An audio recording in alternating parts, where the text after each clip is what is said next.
Hi, I'm Luke Hector from the Broken Meeple, and if you like what you see, please remember to consider subscribing to this channel, thumbing up the video, and commenting on anything you like in the video or anything that you want to feedback on. Of course, you can always check out the Patreon campaign if you want to help this channel out a little bit further, but thank you and enjoy the content. So as you already know, I've done a video review on the new Definitive Edition for Sentinels in the Multiverse, a full detail review, with like a few more views on it if possible, so if you can, please check out that video. I put a lot of time and effort into it, and it was essentially the first thing I did when I came back from COVID, although technically I still had COVID at the time of recording it. But, you know, cool video, love the game, everybody knows I love Sentinels already, but at least I was able to give you the pros and cons over Sentinels in general for a new audience. This is a video where I'm talking more about the comparisons between this version and the old one, because as you already know, hate that line, it's such a cliche in movies, but I've got that big box in the other room, the huge black crate. You know, I've got a signed poster on the wall there from the designers of the game with the old artwork on it. I have been collecting Sentinels since I first got into it, like near the start of when I got into gaming. I have collected every expansion. I've even got 2 boxes with the Fan Cauldron expansion that was made, with a bunch of other heroes and villains that aren't even official ones. I got a lot of content for that game. Suffice to say, I like it a little bit. That's putting it mildly, 007. When they were basically putting into this world the Definitive Edition, I was a little bit on 2 sides. I thought, oh cool, you know, we have a new version with some improvements, some refinements, something for a new audience, because maybe people can't get hold of the older version that much, or a bit like, oh, I don't know, all these expansions. But then I was also like, yeah, but I've got a whole box of stuff in the other room. Why do I really want another version of it in my collection? And certainly, I will stipulate straight off the bat, you don't need to have both. I have both because I got a review copy of this one, but you know, I will probably still collect this one because, as we'll get onto this video, there are some pros and cons of both sides where I'm like, you know what, I've got one box to do with as I please, and then I've got one box to take to multiplayer sessions.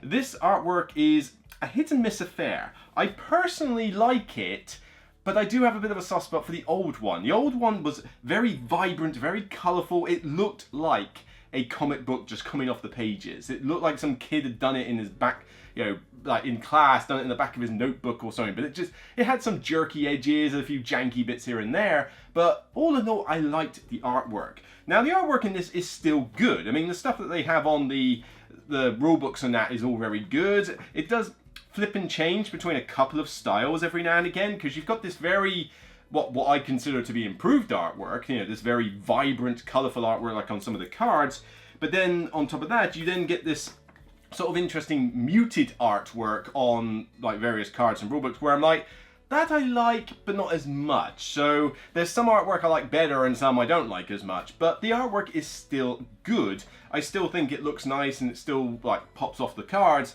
but I do kind of prefer the old one slightly. Not enough to say, oh, I would never get the new one or I would never get the old one. I just think it's really going to come down to a styling preference. Which one do you prefer, old or new? That's down to you, but I don't think you're really going to look at either artwork and go, I hate this, you know, because I think they're both decent enough in their own regard.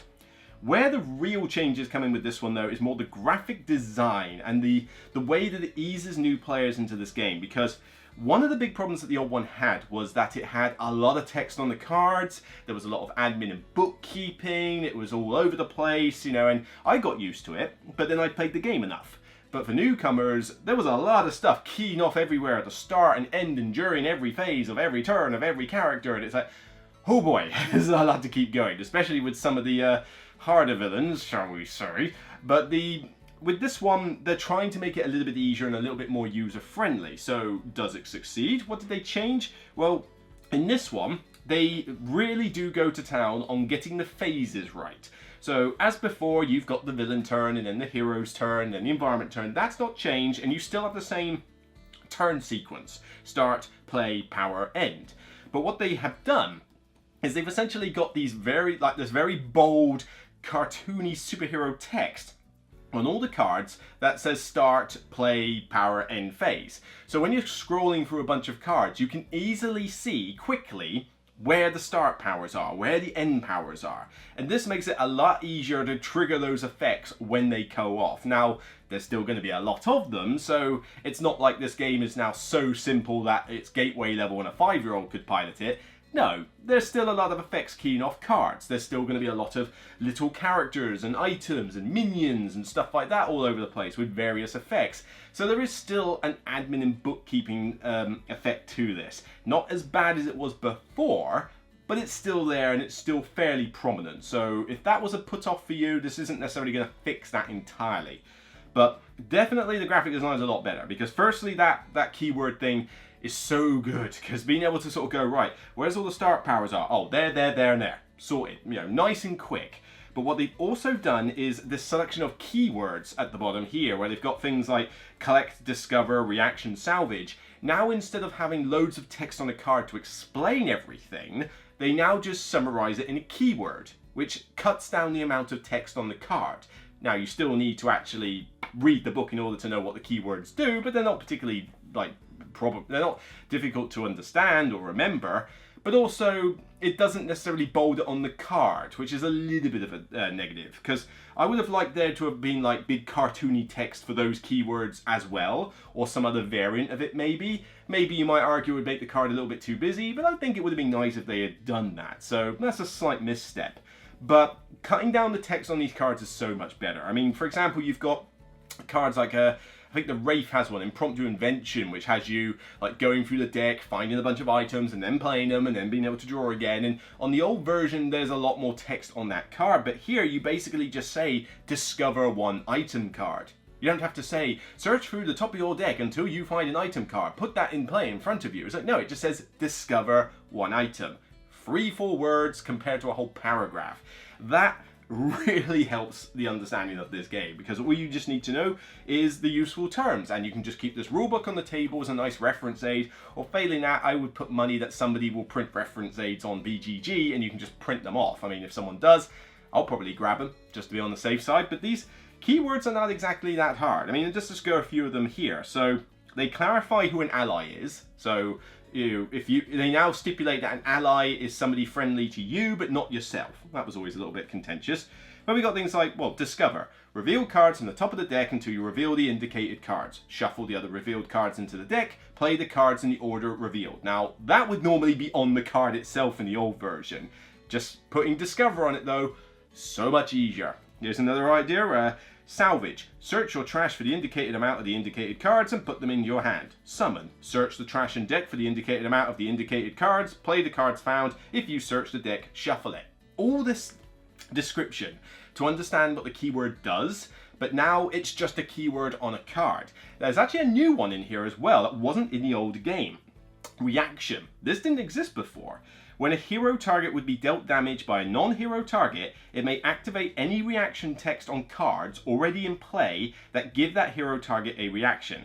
Like powers, you can only do each one once per turn. So essentially it's a bit like, for example, Bunker has something called emergency shielding. So if somebody attacks Bunker, as a reaction, he can activate emergency shielding and take 2 of that damage off. And then there's other effects that go from it. But this wasn't in the old game. You didn't have stuff like this. Or if it did, it was long-winded and it was on very specific cards. But here now it's just simply reaction power. Bold text, reaction, and it's nice and simple. So it's something new, and it's something I quite like. I think it's good to have some of these reactionary cards that you put into play preparing for something bad to come at you. And it fits thematically. I mean, I mentioned emergency shielding.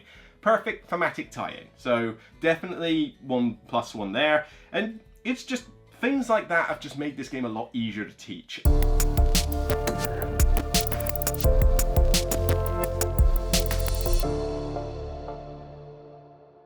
One thing I really liked about the old Sentinels was that you had these really big colourful dividers. It had a picture of the hero on it, their text, their logo, and that was about it. It didn't really have any other info on the card, but it was just a nice big divider. You've now got these, which are good, but they are a little bit on the small side. I mean, they've got very basic text for the hero, no fancy lettering or anything. They've got a really cool picture of said hero, and they're color-coded for environment, hero, and that, which is helpful because they weren't before. But I would have liked them to be a bit bigger, because when you sleeve the cards, the whole thing does get a little bit submerged in in everything, and I would have just liked them to be just a little bit larger. However, it is quite cool that they do put the complexity level on the hero, so you can just tell from here what complexity level they are, and also they have on the back the entire card list for them, just in case you happen to be missing cards or you need to recreate the deck later. I mean, you don't deck build in this game, but I don't know, say if it's giving you an idea of just how many ongoing or one-shot cards are in the deck, then fine. And it's also handy to have the divider in front of you during the game, because when you're looking for your deck and you're thinking, well, I've already played a couple of those, do I have any more in the deck? Oh yeah, I do. And it's just a nice little reference aid. But yeah, I would have liked them to be a little bit bigger, but it's not a massive deal. I think they still do the job quite nicely. Staying on this front, actually, people will ask the question, can you sleeve this game? In the old version, I think you could. I think it was easy enough to sleeve each set and still keep it in the box. This one's a little bit hit and miss. Let's just grab the box here. So, I have got everything in this box sleeved, okay? Everything in this little token box is basically these like bigger hero character cards and the villain cards and a few other tokens. There's a bag of tokens there. But I have had to do some jiggery pokery with this in order to get it all to fit, because everything is meant to fit in this row here and this row here. If you don't sleeve your cards, it will do so easily with room to spare. If you sleeve this with 100% thickness sleeve, so 100 microns or whatever it is, 100% microns, I don't know the terminology, but basically full premium sleeves, it will not fit in this box with this token tray in it. It just will not happen. It's too thick and you just won't be able to do it, which is really annoying. I award you no points, and may God have mercy on your soul. But I use Sleeve Kings, as you know, and they are 60% thickness, so 60 microns, whatever. And with those, it does fit with a little bit of jiggery pokery. There are 3 villain decks here, which are essentially sandwiched between the token tray and the side of the box. They will not move, so if I can, if I do all this with the box, they will not shift, especially with the little token bag there. But yeah, you will have to do something like that in order to get them to fit, because they will not fit in these 2 trays by themselves to allow you to be able to actually flip the dividers and get the cards. So there is a little bit of annoyance with that, but suffice to say, if you do what I suggest and stick with Sleeve Kings, you will be able to put everything back in this box. A few other little changes on the artwork and sort of components before we get onto more mechanical things. Something I do definitely like. You've still got hit point tokens as you had before, but these hit point tokens are nothing special. I mean, they weren't exactly special in the old version, really. They're basically just numbered little hexagon tokens. Yeah, whatever. They do the job. That's kind of their thing, really. They definitely improved some of the modifier ones here. So rather than having all the different damage types, I think they've done away with the whole sort of oh, this is toxic and this is lightning and all that stuff. But they've given you a bunch of tokens to say -1 damage dealt to this, +1 damage dealt to that, or -1 damage dealt to this target. So they've got various ones for heroes and villains, and you basically just put them on and they stack in a kind of little arrow shape. Like there, and they're big, they're bold, you can see what they're doing. These are an improvement, but it's a minor thing. I mean, they worked fine before. Here's the real plus point though. Remember the hit point tokens that I said were a little bit annoying? Cool, blimey, were they fiddly in the old version? Not anymore. You got dials. You've got dials. You have a villain dial, which can go up to 100. It's got basically, actually no, it can go up to 200 even. 200 hit points this thing can go up to, and you just basically use the dial to change the hit points on it. But then each player has their own individual hit point dial as well. And to be honest, if you're playing with less players, there's nothing stopping you simply going, you know what, I'm playing this solo, I've got 3 heroes, so I'll take 3 of these dials. Fine. I'll keep 2 of them for a couple of minions that come out, or certain other cards. I mean, granted, you're not going to survive with just 2, but you can just use them to your heart's content. But these are good. They're easy to put together. They're good quality. They got the logo Sentinels, the Multiverse on it, and you simply just adjust the 2 dials as you need for hit points. So much easier to track your hit points, and so much easier to figure out who's highest on hit points and who's lowest at any time, because it's easy to see the numbers. It's black letters on yellow background, which means it's easy to spot them. So huge improvement on that front. Got to give props to these dials.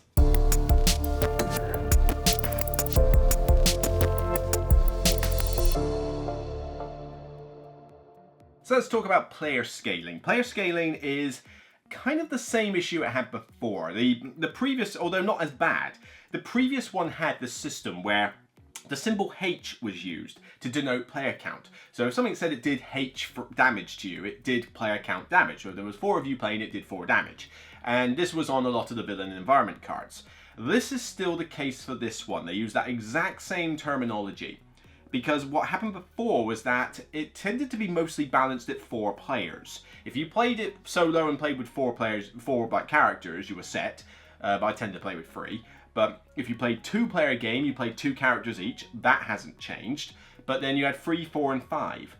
4 was, I deemed to be the most balanced in terms of difficulty rating for dealing with stuff. It was enough damage was coming at you, but you had enough people to actually fight back with. If you play this with 3, you're upping the difficulty slightly. Not to horrendous levels, but slightly you are upping the difficulty here.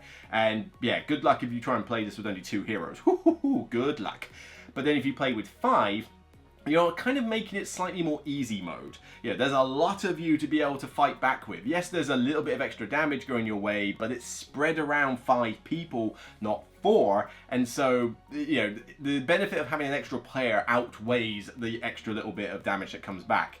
That is still the case here though. That has not been entirely fixed, but I will say from the games I've played, it felt a little bit more balanced than before. You know, it's not been fixed, it's just been improved, shall we say. So you will have to just bear that in mind, that if you're playing this with 4 people on a regular basis, that is probably the most balanced setup you will get. 2-player playing 2 heroes each, perfectly balanced setup. But if you're frequently going to play this with 3 or 5, you might notice some fluctuations here and there.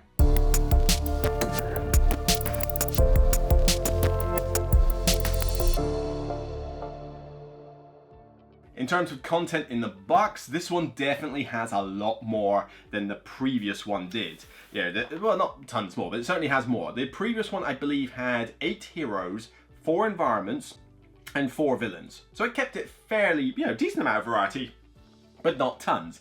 But then the game only cost you about 25 quid to buy. This one is basically double the price, although that's not entirely fair because bearing in mind board games have got more expensive in recent days, so it's not really double the price. I think if you were to try and release the old version in today's market, it would probably be a bit closer to 35 now, so you are still talking a premium on top of this.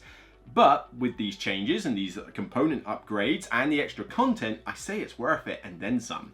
Because now you've got 12 heroes, 6 environments, and 6 villains.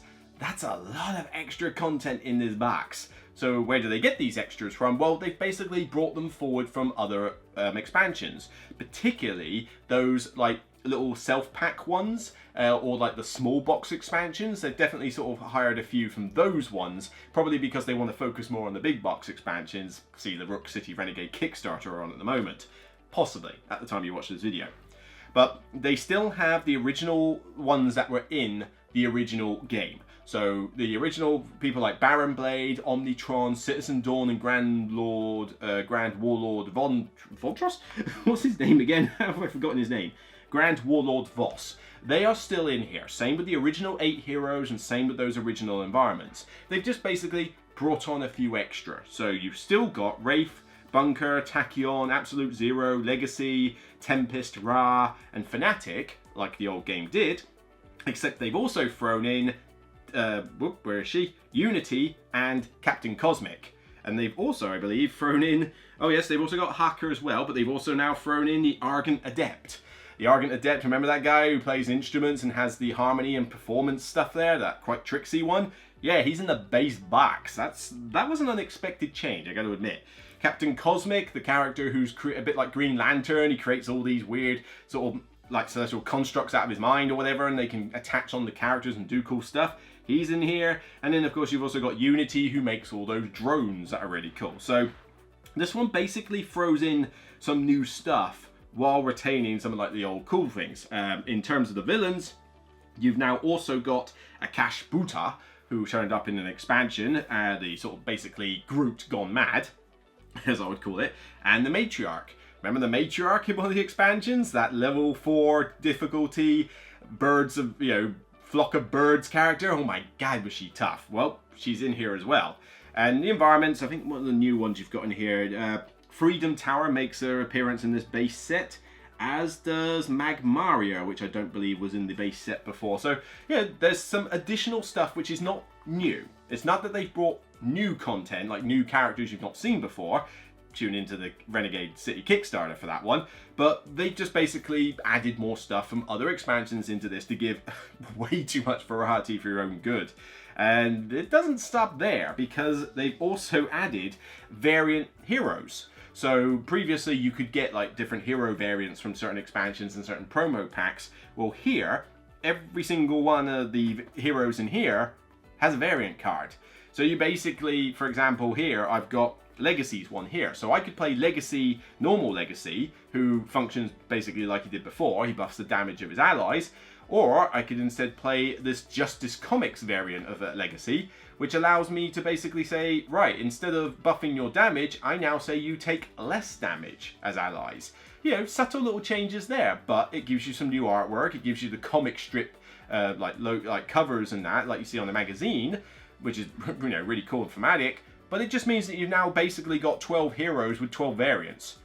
Fantastic much? You know, that is quite insane. There's a lot of variety in this box. So you haven't just got the 12 heroes, you've now effectively got 24 heroes. It's like, that's insanity. Now, the villains don't have their own variants, although they sort of do. There's this new thing in here called events. Now, this one I'm not as that fussed about. You know, it's a nice inclusion, but I wouldn't exactly say it's a must-buy just because this is new. But these are event cards, and they're essentially a way to play this game in kind of like a mini campaign mode. They feature like Sentinel comics covers and very big events that happened in the Sentinel comics with a timeline like thing on it. So, for example, this one here, April 76, December 86, May 87, you know. So, you know, they basically are like actual comics. And what you do is that you read the flavor text and then you play the villain as normal, but with some slight rules tweaks. So a bit like what you see in a lot of other games. I even mentioned it with the Hadrian's Wall game a minute ago. On the last video. But what happens is when you complete these, you flip the card over and then it gives you one of two like really cool special powers and some more flavor text, which you can use on subsequent games that you play in event mode. And when you use it, it goes away for the game, but you have it in your collection to use in future collection games. Now that might sound like, well, you're going to be a little bit overpowered, aren't you? Well, there is a limit to how many you can take into a game, so it's not like you can take every single one you have to chop and choose. The really interesting ones, though, is when you get to something called a critical event. This is like major powerhouse event in the comics, more flavor text, but what it does is that it gives you a variant of the villains. So I can play Omnitron in the normal version here, or I can play this critical event where I have Cosmic Omnitron. Different hit points, slightly different effects, still similar to what they did before, but basically this is almost like playing it on hard mode.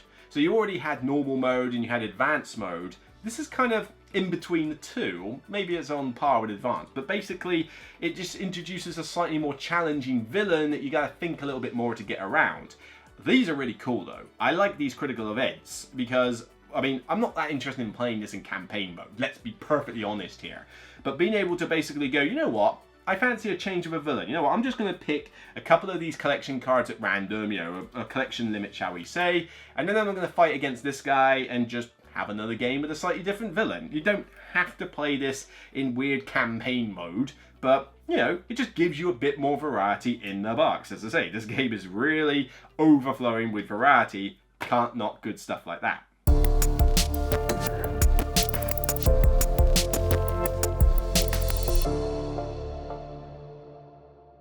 So that's kind of a lengthy summary of what changes there are between the two. Both of the editions are fantastic. I mean, if you get the original edition, cheap, second-hand, which there could be some going around at this point, you will have a fantastic game in front of you.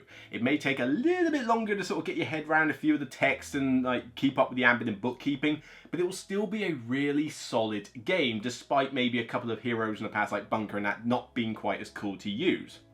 But if you are new to Sentinels and you are thinking, right, I want to jump in on this, is the definitive edition worth it? As I mentioned in my review, it definitely most certainly is. If I was to compare the two in terms so far of like the mechanics I'm seeing, the variety in the box, the tweaks they've made, definitely I would say the definitive edition is better. It is the better of the two versions. However, I do not believe that the definitive edition is a reason to sell your old version and get it. It's not enough of a boost to warrant such a big, like, crazy change like that. Although, if you've only got the base set of Sentinels from the purse, like you literally just have the base box, that might not actually be that big a deal to upgrade it. You know, sell that box off, get this box. I think this one's an improvement. But if, like me, you've got the entire collection, possibly even with the fan-made content and other stuff like that, where you've got like a sizable collection of the original Sentinels, don't feel compelled that you have to get this one. It's not, you know, it probably wouldn't be worth the money to everything you invested in that old game. Probably wouldn't be worth it. But as I say, definitely newcomers should jump on this new version, and I am happy with the majority of the changes that they've done in here. You know, the divider's a little bit of a nitpick. The fact that the box doesn't fit sleeve cards, you know, at least not unless you use Sleeve Kings, is a bit of an annoyance. I do think they really should have like prepared for that, especially as they actually issued sleeves as part of their Kickstarter. I mean, come on, fail. But some of the other things that they've done, like introducing dials, these events, which, like I say, I'm not massively fussed about the events, but it's more variety. Putting more variety in the box to begin with, always a good thing. It's not like you were devoid of content before, but now you have even more, especially as you add the variants in. You've got even more there. I like what they tweaked with some of the mechanical changes with some of the villains and some of the heroes they've used. I particularly like the way they've put in the tutorial for Baron Blade for very newcomers. So this is definitely more of a multiplayer friendly version than the old one was. If I'm a little bit like, why didn't they change that? I would have liked those keywords like discover and salvage to have been more prominent on the cards, like maybe had a coloured border around them just to really make them pop off the card. That I think was a bit of a misstep, but it's still better than reading a ton of text on the card. And I suppose the only misstep that they have made is, even though it's improved, they could have maybe just balanced the difficulty rating with using 3, 4, and 5 heroes a little bit better than just simply using that H symbol. You know, that is the same as it was before, a little bit improved, but not entirely fixed. So that's it for me on this video of the Broken Meeple. I hope it was useful, and if you can, please consider subscribing to the channel if you like what you saw. Thumb up the video and comment on anything about Sentinels in the Multiverse. Do you like this new version? Do you have the old version like I do? Do you have the fan-made content? Tell me something about Sentinels that you love or hate. You know, let's just talk Sentinels on this video, okay? Until next time, you can check out, of course, the Sentinels review I've been talking about, which, if you're quick and get to this before midweek of the last week of March, you'll be able to get in on the giveaway for a free copy. Or you can check out my previous video on top 10 solo games that I did with Mark Dainty. Take care, and remember, as always, it's only a game. Bye for now.